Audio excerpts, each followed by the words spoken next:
ఆదోని జిల్లా అనేది ఆదోనికి ఒక ఆక్సిజన్ లాంటిది. ఈరోజు ఆదోని ఒక వెంటిలేటర్ మీద ఉన్నటువంటి పరిస్థితి. దీనికి ఆక్సిజన్ అనేది ఆదోని జిల్లా కాబట్టి ప్రభుత్వం ఖచ్చితంగా ఈరోజు 100 రోజులు పూర్తి చేసుకుంటుంది. మరి గతంలో కూడా ఉద్యమించినటువంటి పరిస్థితి ఉంది. కాబట్టి ఆదోని భవిష్యత్తు బాగుండాలన్నా, ఆదోనిలో నిరుద్యోగం పోవాలన్నా, ఆదోనిలో వలసలు ఆగాలన్నా, ఆదోని అభివృద్ధి చెందాలన్నా, ఆదోని భవిష్యత్తు ఉండాలన్నా, ఇక్కడ విద్యా వైద్యం ఉపాధి కావాలన్నా ఖచ్చితంగా ఆదోని జిల్లా అవసరం.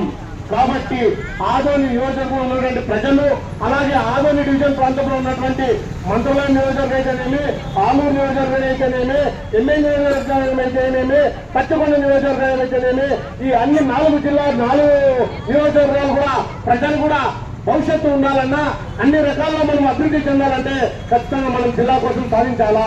పార్టీలకు అతీతంగా, సంఘాలకు అతీతంగా అన్ని వర్గాల వాళ్ళు కూడా ప్రతి ఒక్కరు కూడా ఆదోని జిల్లాకై ఉద్యమించాలని, భవిష్యత్తులో ఎంతటి ఉద్యమానికైనా ఉద్యమించాలని కోరుకుంటూ, ముఖ్యంగా యువత కావచ్చు, అన్ని రంగాల వాళ్ళు కూడా ఈ జిల్లా వచ్చినట్లయితే అనేక మార్పులు వస్తాయి. దయచేసి కాబట్టి మనమందరూ కూడా జిల్లా కోసం ఇక్కడ కూర్చున్న 100 రోజులు కూడా అనేక రోజులు దీక్ష కూర్చున్నారు. మరి వీళ్ళందరి ఆశ వాళ్ళ స్వభావం కోసం కాదు, ఆదోని భవిష్యత్తు కోసం. కాబట్టి ప్రజలందరూ కూడా ఆలోచించాల్సిన అవసరం ఉంది.